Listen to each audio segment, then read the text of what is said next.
All right, ladies and germs, got some more work done on the Fairlane. It's getting so close.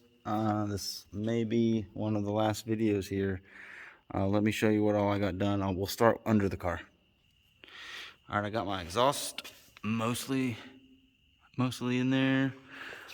We got, like I said, dual 2.5. We got some flex sections. I couldn't fit a big flex section on this side. I had to use a small one. Luckily, I actually had it laying around. Up into the Y to single 2.5. Dump it. No, I'm just kidding. I'm waiting for my muffler to come in. Drive shaft is in. Let's see. There's the transmission bracket in action. I got O2 sensors in. Those came out pretty good.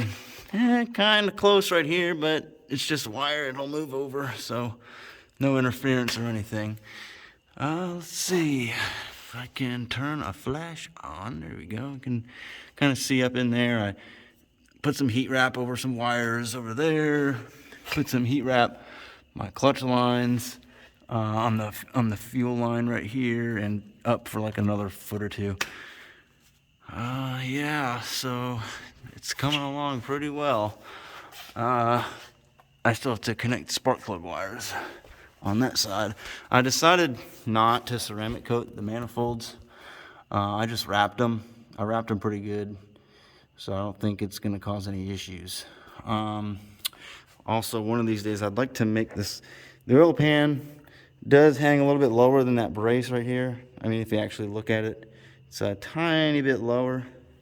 So what I'd like to do is kind of get some 1/4-inch steel and make like a wall right here, and then bolt it here and here. Just, you know, so if something on the road kicks up, it hits that plate first versus the oil pan or the oil filter. I'll have to get some metal for that. Yeah, let's see. So again, waiting for the muffler. Let me show you. So waiting for the muffler. This hanger, I'm just hanging this here right now just so I have one in place for when I do the muffler. Then I'm gonna bring it over the axle and next to the fuel tank and leaf spring and just kind of hanging out the back there. I can't wait. Oh, I cannot wait to drive this thing. I also ordered a shift boot. You can see the hole in there. I ordered a shift boot, so that'll go on soon. All right, let's lower the car and I'll show you what it looks like from the top side. All right, so like I said, she's coming along. Here's the driver's side manifold, nice and shiny.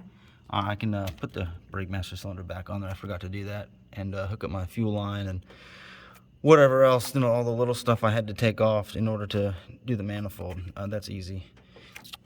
Passenger side looks pretty much the same. Like I said, I just haven't reconnected the spark plug wires here, but they'll pretty much look like this. There's tons of room between the wire and the manifold, and I got tons of room. You know, you can see how far out they go. I really did not want these getting burnt, so I left plenty of room in there. I also took these connectors right here, I popped them off, moved them up, and then just put a clamp on the wire on the little stud right there to keep those wires further away from the manifold there. Dipstick fit. I had to just bend it in a little bit. I had to bend this little bracket right here to get the dipstick to sit in a little bit. And I also had to grind a little bit. You can't see it from here. I should have showed you from under, but the dipstick, you know, because this is a truck motor, normally has a rear sump oil pan, so normally the dipstick's like over here or something, or something, I don't know. And then this is a front sump GTO pan, so the dipstick is more towards the front of the motor. I actually had to cut away some of the AC compressor bracket down at the very bottom, and you know, if you were to do this swap, you'd see what I'm talking about. The dipstick where it goes into the oil pan, like down in there, it interferes with the AC compressor bracket.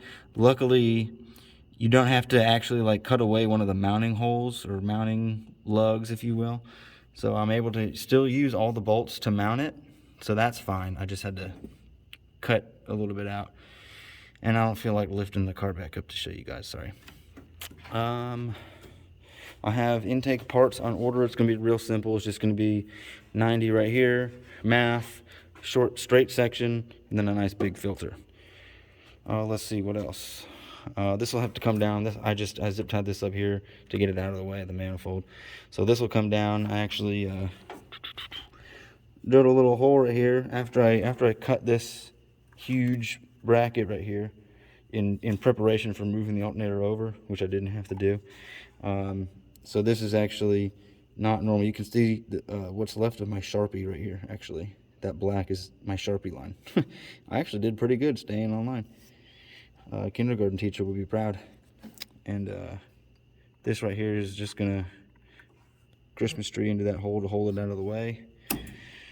Oh man, it's almost as if Ford back in the 60s was like, oh, you know what? Chevy's gonna design an engine that everyone wants, and we need to make this car easy to put this engine into. Yeah, let's do it.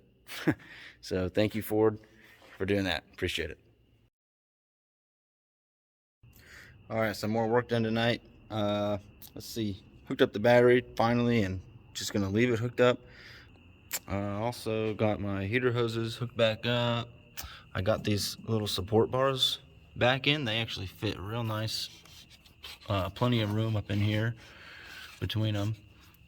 And this is how I said I was gonna attach my wire. Or actually, no, I said I was gonna use a P-clamp, but I forgot that I was gonna try putting these on, and they work. So just put a zip tie. Hold the wires up out of the way so they're not coming close to the manifold or anything. Same with the heater hoses on this side. But man, I put the radiator back in. So it's the stock radiator. It's a pretty big radiator, so I don't think I'll have any cooling problems, but it's leaking from down there. Not from the hose, but from the actual radiator. So I got to take it back out, bring it to a shop, and have it fixed.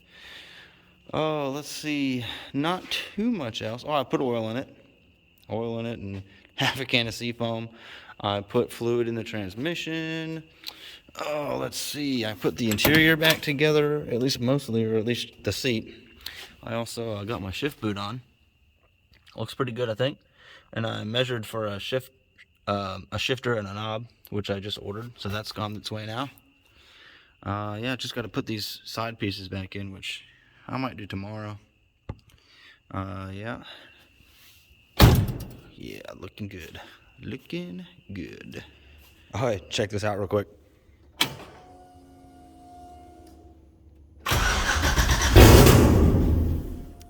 Ooh, baby. Just need to get that tune on there.